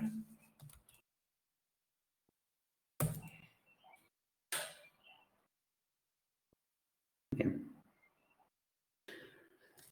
Bueno, entonces, el shapefile. Es posible definir la fuente donde obtener las gemas, ya lo vimos esto, source http://servitions.org. Incluso es posible hacerlo por gema o grupo de gemas. Entonces, lo que vamos a ver es que yo acá lo que estoy haciendo es que para todas las gemas uso este source, si veo así. Ahora, si yo lo quiero hacer para, en este caso lo que estamos viendo es que en el caso de la gema de Redis, decimos que estamos indicando el require. Acá no puse el ejemplo, ahora vemos el ejemplo completo de cómo agrupar gemas para que todas tengan el mismo source que puse el ejemplo acá. Acá lo que estamos viendo es que también es posible indicar cómo se requiere una gema. Entonces, acá lo que estamos viendo es que cuando incluimos la gema de Redis, cuando decimos require, o sea, con bundle require, como decimos acá, bundle require, ¿qué incluiría cuando requiere a Redis? Bueno, cuando uno lo especifica de esta forma, lo que estamos diciendo es que incluya, que requiera a Redis Connection High Redis y a Redis. O sea, había dos requires porque yo le estoy mandando un arreglo con estos dos strings. Entonces, cuando le hagamos bundle require va a requerir estas dos librerías, esas dos partes de esa librería. Y en el caso de webmock, que dice require false, cuando bundle haga un require no va a requerir a webmock. Voy a tener que hacerlo de forma explícita porque yo desde el Gemfile no le estoy diciendo cómo se requiere y de hecho le estoy diciendo a bundler no requieras a webmock porque eso me encargo yo de forma explícita de hacerlo. ¿Sí? Y por supuesto es posible definir la versión de una gema, que es lo que ya dijimos. Acá lo que estamos diciendo es que quiero la versión 500 clavada, ese número redondo. En el caso de abajo decimos que sea la versión mayor a la 10, eso sería la 10, 11, 12, 20, 23, 30. Y en el caso de abajo, fin, 11 solamente, estamos diciendo que sea la 1, 10, 115, 124, 138. Todas esas son válidas. Como les dije, el tilde con el mayor significa cambiar el último dígito de la versión que me estén especificando. Bien, acá el Gemfile. También es posible establecer tag, branch o ref de un repo Git, grupos de gemas con el fin de poder requerir o instalarlas en forma modular. Ese punto que estoy diciendo acá es lo que responde a la pregunta de Alan de qué es el default. ¿Sí? Cuando uno agrupa dentro del Gemfile, por ejemplo, en un grupo que se llama testing, podríamos saber que cuando yo requiero, le podría decir que incluya todo menos el grupo de testing. Cuando digo default, incluye todas las gemas, las que están sin definir. Ahora, cuando yo requiero un grupo explícito, requiero las gemas que están en ese grupito nada más, ¿sí?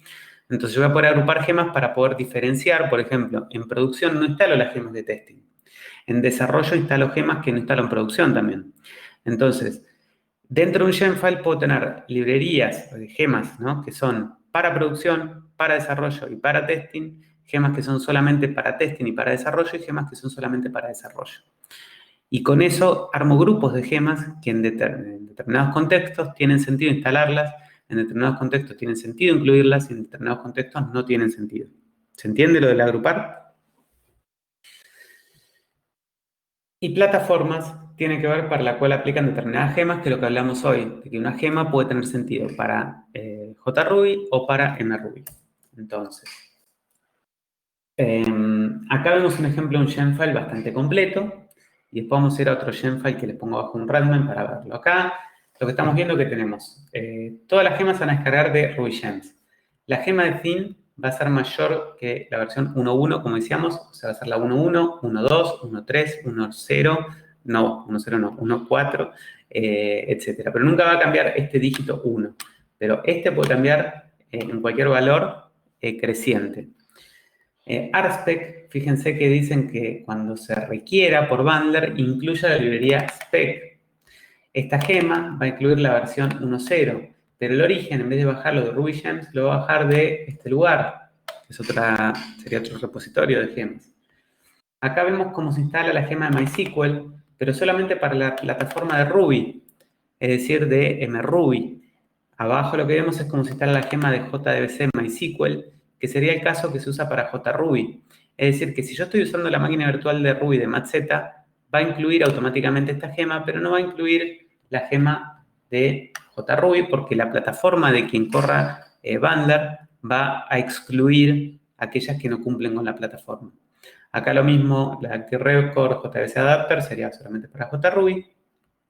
Y abajo vemos cómo se agrupa para source. En vez de usar source como hicimos acá, podemos hacer un source donde adentro listamos gemas y de esa forma con esta DSL podemos meter todas las gemas de este mismo source en un mismo lugar y no repetir n veces source, ¿sí? Es otra forma de escribir el source para un grupo de gemas sin agruparlas. Acá lo que vemos es cómo instalamos Mokogiri desde un repositorio Git, no desde GitHub. Hemos visto que acá podemos usar GitHub. Acá estamos usando Git de forma explícita y le estamos diciendo que use la rama 1.4. Acá abajo le estamos diciendo que use una librería que está en un path local. Acá le estamos diciendo que instale Wirble de un grupo que se llama Development.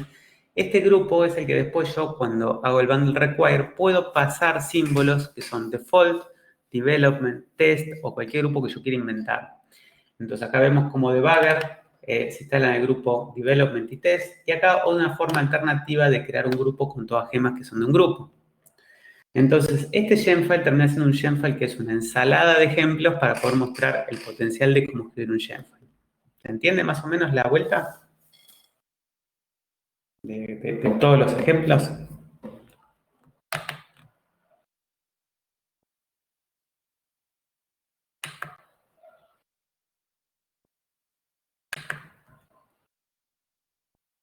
Bueno, es un ejemplo bastante zarpado, si queremos. O sea, ponemos de vuelta toda la carne arriba de la parrilla, digamos. Estamos mostrando todo el potencial. Todo el potencial hasta ahí nomás. Porque esto además es código Ruby. O sea, que uno puede codificar lo que uno quiera. Les pongo como ejemplo el Redmine. Redmine es un producto que se usa para, ¿cómo se llama? Para gestión de proyectos. Y es interesante verlo, ¿no? Porque es un producto que primero nace con Ruby on Rails en las versiones muy iniciales, porque si no me equivoco, bueno, Ruby on Rails nace en 2005 y Redmine nace en 2005, 2006. Entonces creo que la primera versión de Ruby fue hecha en Ruby, perdón, la primera versión de Redmine fue desarrollada en Ruby on Rails, versión 1, ponele. La cuestión es que fue creciendo el proyecto con Rails, o sea que la versión actual es la 5 algo de Redmine, y es interesante ver cómo maneja algunas cosas. Entonces yo los invito a mostrar, para él no tiene las mejores prácticas, sobre todo si uno trabaja con Docker, pero sí está bueno ver cómo maneja algunas cuestiones programáticamente con el Gemfile. Es un Gemfile muy grande, vamos a agrandar para que se vea bien. Instala un montón de dependencias. La parte que les quiero mostrar que me parece interesante es la parte de acá, esta parte, estas dos partes. Porque hasta la línea 99 incluye librerías que son parte de lo que es el Redmine Core, si queramos, o sea, lo que es Redmine como proyecto. Pero cuando vemos esta última parte, lo que estamos viendo es cómo uno puede extender y agregar más librerías. Con esta línea 100 lo que dice es, está en local Gemfile verificando si existe un archivo que se llama gemfile.local. En realidad no está verificando eso, está concatenando el directorio actual gemfile.local. Y acá lo que se fija es si existe ese archivo, ¿sí? O sea, si existe un archivo que se llame gemfile.local, va a incluirlo internamente. ¿Qué significa esto? Va a interpretar este archivo que yo agregué como gemfile.local. ¿Para qué? Para que yo pueda agregar nuevas dependencias a mi Gemfile a partir de un archivo que no se versiona, que es propio de quien use este proyecto y quiera extender agregando otras gemas para hacer determinada cuestión, ¿sí? Y otra cosa interesante que maneja Redmine es plugins. ¿Qué son los plugins? Bueno, son cosas que vos instalás en la carpeta plugins Y cada plugin puede tener dependencias de gemas. Entonces, ¿cómo soluciona Redmine el incluir las gemas que incluye cada plugin? Bueno, te dice instalar los plugins en la carpeta plugins y después cuando vos corres Bundle, lo que hace Bundler es ir a buscar con este código, dirglob, está bueno ver qué hace, ¿no? Pero bueno, lo que está haciendo es expandiendo todos los directorios que están dentro de plugins con este asterisco, buscando aquellos archivos que se llaman o Gemfile o plugin Gemfile. Entonces, estos dos archivos los voy a usar para evaluarlos como si fueran parte de mi Gemfile, incluirlos acá adentro. Entonces, me parece re interesante mostrarles cómo un proyecto de software libre hace uso de código Ruby dentro del Gemfile para extender las posibilidades de agregar más dependencias de librerías a partir de un Gemfile totalmente dinámico, ¿sí? Esto es a modo de extender un poco más lo que mostramos recién, ¿sí?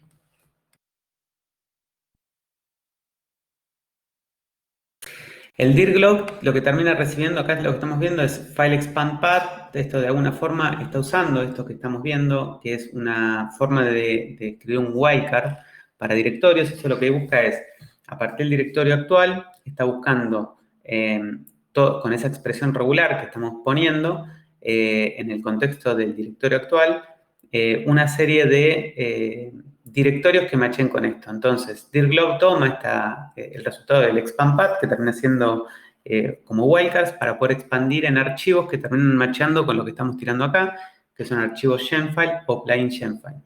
Igualmente, esto ustedes lo pueden buscar en stdlib, dir, vamos a poner ruby stdlib. Entonces, acá lo que podemos ver, el módulo dir,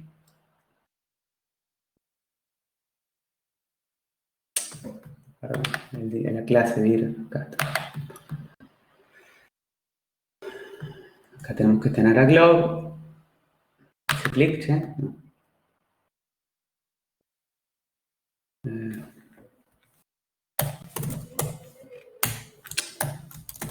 Glob.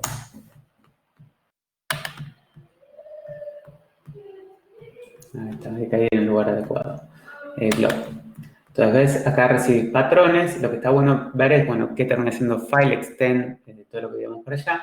Pero esto en realidad lo que te termina recibiendo son patrones que es un string.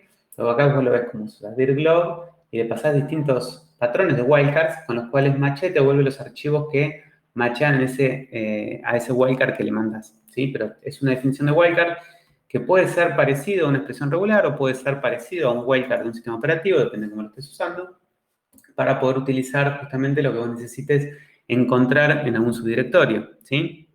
Y después lo que tenés, que usábamos acá, era un file expand, creo que era, ¿no?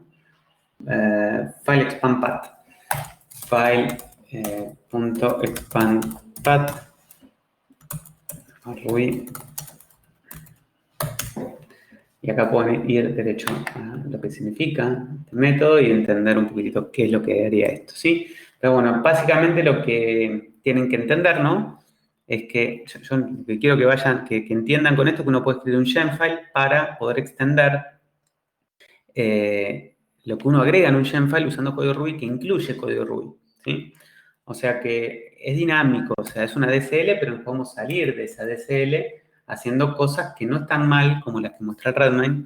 La parte que no me gusta a mí del Redmine es otra, que es la que configura, porque va en contra un poco de la filosofía de Docker, es esta, ¿no?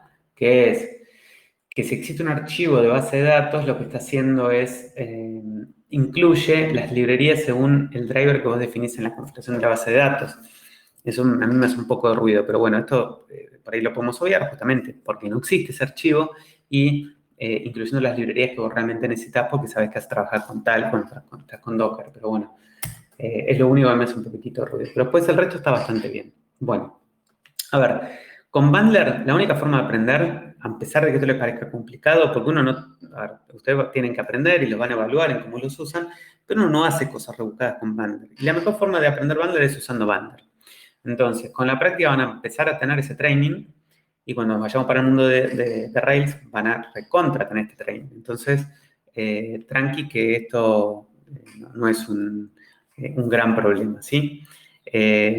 con el uso uno lo aprende, uno trata de explicar todos los conceptos detrás de lo que es la DSL del Shapefile, pero es cierto que está la documentación muy clara, que nos pueden preguntar y que justamente, bueno, tratamos de exponer todos los casos para que más o menos se den una idea de cómo funciona.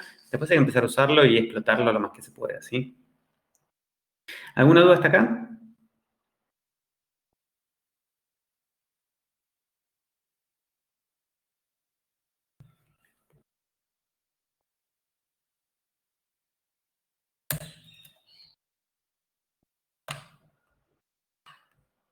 Bien.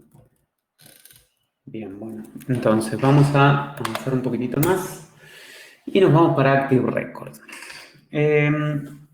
Bueno, vamos a ver un poquitito la introducción y cortar ahí, porque Active Record es bastante grande. La verdad que yo creo que hoy les pegué una buena mareada con el tema de los Genfiles. Y me parece que estamos yendo un poco rápido y por ahí no va a ser muy conveniente que nos adentremos tan de lleno en Active Record. Preferiría que tener la cabeza de ustedes bien fría para arrancar con todo esto de cero. Vamos a empezar un poquitito con la introducción y con esto cortamos. ¿Qué es esto de Active Record? Bueno, la idea de Active Record es la de conectar clases a tablas de una base de datos estableciendo una capa de persistencia. Cuando hablamos de persistencia, tiene que ver con justamente cómo mapeamos objetos a algún tipo de lugar donde los podemos guardar. Y lo cierto es que, a ver, yo escucho que hay materias que se llaman bases de datos orientadas a objetos y cosas por el estilo, pero bases de datos orientadas a objetos mucho que, digamos, productivo no hay. Hay un producto que se llama Maglev que funciona con Smalltalk, que permite persistir los objetos y que realmente es una base de datos orientada a objetos porque almacena objetos en una persistencia implementada por esto Maglev, pero es un producto privado, digamos. Y se usa, pero bueno, no, la verdad yo no conozco muchos proyectos que estén implementados en eso. Y por ahí se confunde un tanto lo que sería mapear o hacer una capa de abstracción de acceso al dato, que se llama DAO, Data Abstraction, DAO, ¿no? ¿Qué sería Data Abstraction Object? DAO. Acá no me acuerdo bien qué era la DAO, bueno, es Data Abstraction Object para mí. Sí, Data Access Object, que termina siendo una forma de abstraernos de cómo uno accede al... Ahí está, ahí me decía Felipe lo que realmente encontré. Que por ahí uno termina resolviendo cómo termina accediendo al dato, ¿no? Y de una forma agnóstica del motor y buscando la vuelta de que las bases de datos realmente son relacionales, las más serias, o no SQL, las que hoy están como empoderándose en esta nueva tendencia de usar bases de datos no SQL, y uno termina encontrando que tenés distintas soluciones para persistir datos que no necesariamente es con objetos, y uno tiene un modelo de objetos y tiene que ir como hacer un mapeo entre objeto barra una base de datos, ¿sí? Entonces, esta librería lo que va a proveer es una clase base que cuando uno la hereda, mapea la nueva clase con una tabla existente de una base de datos, con una base de datos relacional. En el contexto de una aplicación, a estas clases se les llama modelos, y los modelos pueden conectarse con otros modelos usando asociaciones que tienen que ver con la relación entre tablas, ¿sí?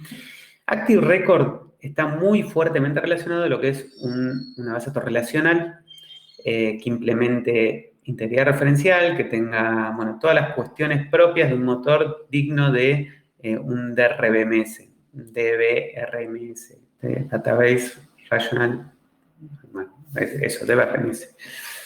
Una base de datos de tipo MySQL, Postgres, Oracle, SQL Server, no del caso de SQLite, a pesar de que SQLite sirve para hacer desarrollos medio juguete.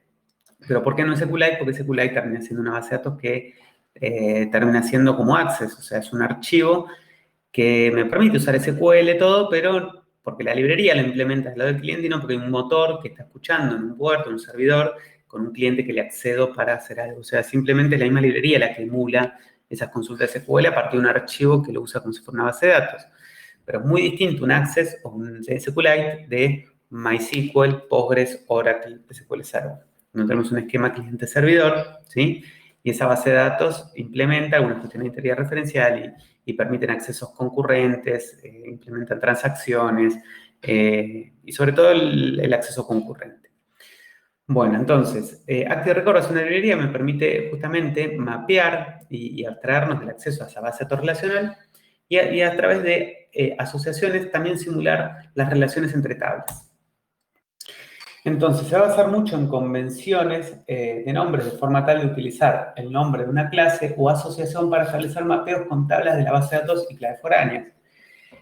Eso de las convenciones es una filosofía muy de Ruby on Rails. Entonces, acá lo que vamos a ver es que si seguimos la estandarización, o sea, las convenciones, todo va a ser muy fácil. Cuando nos queremos ir de las estandarizaciones, de las convenciones, las cosas ya requieren demasiadas parametrizaciones. Yo puedo salir andando casi con 3 líneas de código y con una configuración. Ahora, donde empiezo con las vueltas, que quiero que no, que los nombres estén así o así, listo, va a terminar toqueteando todo y va a terminar siendo una ensalada. Yo siempre le hincho a la gente que ha desarrollado conmigo de que desarrolle en inglés. Esto no es un capricho, es que los lenguajes son expresivos porque se desarrollan en inglés y las convenciones justamente en Ruby on Rails se aplican si programamos en inglés. Si nos vamos al caso del castellano, las cosas no van a andar como esperamos. Entonces, siempre está bueno usar el inglés como lengua para codificar. Get persona by quit, esas son chanchadas que tenemos que tratar de evitar. No es que se haya programado un lenguaje en español. En realidad lo que sí hay son, uno puede usar en algunos lenguajes letras y cosas que son ñes, por ejemplo, un acento, un método. El tema es que, bueno, primero nos tenemos que poner de acuerdo en las codificaciones, que después no sabes si funcionan en todas las plataformas. Entonces después terminás teniendo métodos como que no sabes si ponerle año porque estás escribiendo mal año o poner ano, que te da como pudor que un método se llame ano. Y bueno, entras con esas pavadas que es más fácil ponerle get year y punto. Entonces, programamos en inglés, para algo tenemos el inglés técnico, para eso todo lo que viene en YouTube va a estar en inglés, toda la bibliografía está en inglés y la verdad que las cuestiones por ahí arrancan en inglés y después son expresivas en inglés y cuando te saliste queda un for, un while que es recontra expresivo todo con métodos en castellano y se va toda la miércoles. Y acá no es que no podemos usar el castellano para modelar nuestra base de datos, pero vamos a terminar metiéndole por salirnos de las convenciones, un montón de parametrizaciones que te va a permitir que funcione en castellano y no vas a poder aprovechar el potencial que tiene Ruby de no escribir código para poder usar convention over configuration. Es decir, no configurar las cosas porque si seguís las convenciones vas por un caminito donde no es necesario configurarlas. Entonces yo soy partidario de con menos código hacer más. De hecho, eso es lo que les pido en el trabajo final, que ustedes me entreguen un código que la nota va inversamente proporcional a la cantidad de líneas. Y ustedes dirán, bueno, le entrego a este tarado, le entrego un repo vacío y listo. No, o sea, ustedes tienen que lograr hacer funcionar las cosas con la menor cantidad de líneas de código posible. Entonces, si ustedes me entregan un código que incluye 30 millones de gemas, y, a ver, 30 millones es una exageración, pero bueno, si incluyen muchas gemas, y esas gemas, con poco código y siguiendo convenciones, logran escribir menos código, bienvenido. Ese trabajo es un trabajo que puso tantos rastis que logró construir un castillo sin codificar. Entonces, siguiendo convenciones, no hay código. Un poco es lo que uno busca con la materia, ¿no? Apegarse, ser prolijos y seguir estándares. Bueno, el otro punto dice, a pesar de poder definir estos mapeos de forma explícita, es muy recomendable seguir las convenciones de nombres, especialmente durante el aprendizaje de la librería, que es lo que les decía inicialmente. Bueno, ¿qué significa ORM? Bueno, Object Relational Mapping, y es una técnica que conecta objetos de una aplicación a tablas de un RDBMS. Acá me lo escribieron para solucionarlo. ¿Qué es RDBMS? Bueno, Relational Database, no me acuerdo las siglas de RDBMS, pucha, ya estoy viejo. Es un motor de base de datos distribuido, ahí lo busco para que me lo traduzca.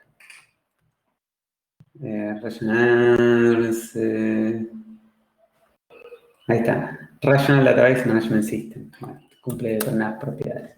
Bueno, utilizar, a veces llamamos mal a los RMS, perdón, a los ORM por confundir el concepto de base orientada a objetos con usar un ORM.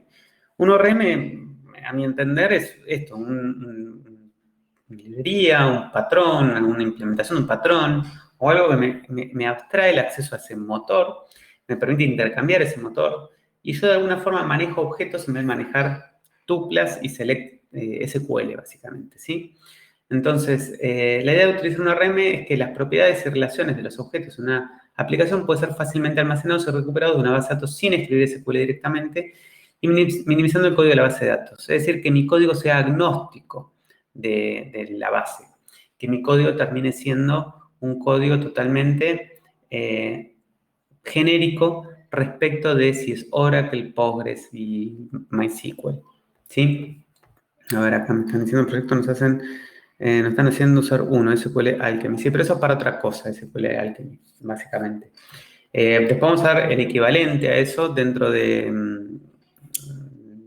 esto. Por ahí me estoy confundiendo yo. SQL Alchemy. Porque están con Python ahora en coso, Ah, mirá, se fueron de PHP a Python. Qué loco. Toda la vida estuvieron con Python, creo que es la primera vez que han cambiado de PHP acá. Me creí que me están hablando de algo que se llama, perdonen mis cambios de contexto, pero hay uno que se llama Wildfly, que es para otra cosa. No, Wildfly, sí, Wildfly. No. Flyway, este es uno, y el otro es SQL, me hizo acordar a este otro que no me sale el nombre, que es para manejar el versionado de la base de datos que podemos usar con las migraciones. Pero sí, si ahora que dicen SQL Alchemy, sí, eso, es la misma idea.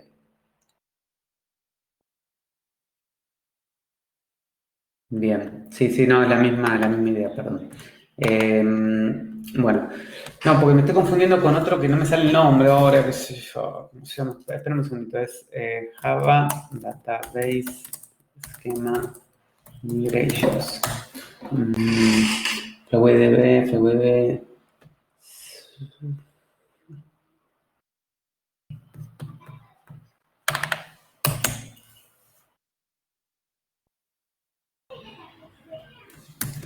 Flyway DB Alternative. Porque hay un producto que es parecido en nombre. No, para mí era parecido, es Liquibase. Me hablaban de este, cuando me dijeron, perdón. Que es para manejar justamente lo que sería la evolución de un esquema de una base de datos. Pero bueno, pues ya de esto voy a hablar oportunamente. Lo importante es que cualquier proyecto de desarrollo en sí, de alguna forma cuando abstrae el acceso a la base de datos, no usen o trate de usar el acceso directo a lo que sería el SQL de MySQL o de Postgres. Siempre uno tiene que usar los ORM porque me abstraen de cómo yo, accedo a esa base de datos y me permite cambiar la base de datos. En cierta forma también puedo violar un poco eso porque a veces tengo que hacer uso de alguna cuestión más idiomática del motor subyacente. Pero bueno, en cuestión de lo que uno debería hacer bien, tendremos que evitar y llevar a la mínima expresión esos casos que hacen uso de vicios propios del motor, ¿sí? Y siempre tratar de escribir código SQL que es lo más agnóstico posible y eso se hace a través de los ORM. Lo que sí quiero hacer mucho hincapié es que cuando uno habla de ORM no está hablando de una base orientada a objetos, sino que está haciendo es accediendo con una abstracción de objetos, ¿sí? A una base relacional, básicamente. Bueno, entonces Active Record como framework de ORM. ¿Para qué sirve? AR es Active Record, ¿no? ¿Cómo soluciona esto? Bueno, representa modelos y sus datos. O sea, Active Record nos va a servir para representar los modelos, es decir, las bases de datos, las tablas, las tuplas, los campos, todo, y los datos que están adentro. Va a representar asociaciones entre modelos, es decir, cómo asociar cuando hay una tabla que tiene una clave foránea en otra tabla. Por ejemplo, una persona tiene muchas mascotas. Bueno, yo un objeto tipo person, le voy a poder pedir que me traiga las mascotas. Por otro lado, tenemos herencia entre modelos. A veces lo que tenemos es herencia de objetos y decimos, bueno, tengo una persona, pero las personas pueden ser alumno, docente o no docente, por ejemplo. Entonces, podríamos, el almaceno en la base de datos, usar una jerarquía de clases para poder mantener esta herencia mapeada en la base de datos.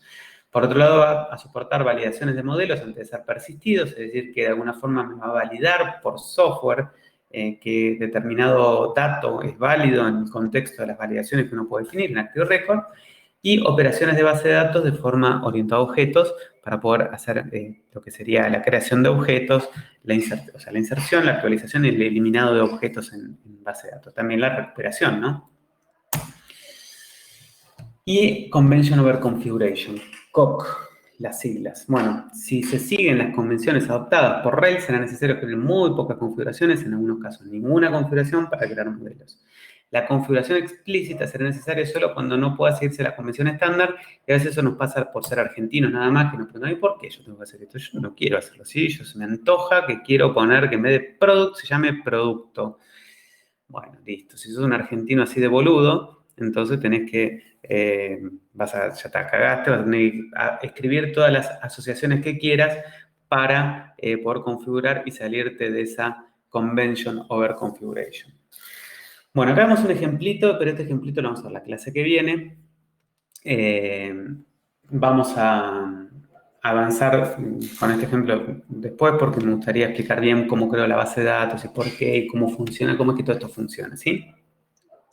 A ver, acá nos dicen, mi tabla de permisos se ríe de mí ahora. Bueno, sí. Cortamos acá porque ya estamos casi cerca de la hora de cerrar y me parece que por ahí avanzamos bastante. Voy a ver si puedo bajar esta teoría a YouTube. Me gustaría hacerlo porque venía tan prolijito subiendo todas las teorías y hoy como un tonto tenía el micrófono muteado en la aplicación que graba, así que me quiero matar porque grabé la mitad de la clase y me perdí el resto. Así que bueno, voy a ver si última bajo el audio y lo engancho, no sé, alguna cosa rara voy a hacer. Bueno, ¿alguna duda?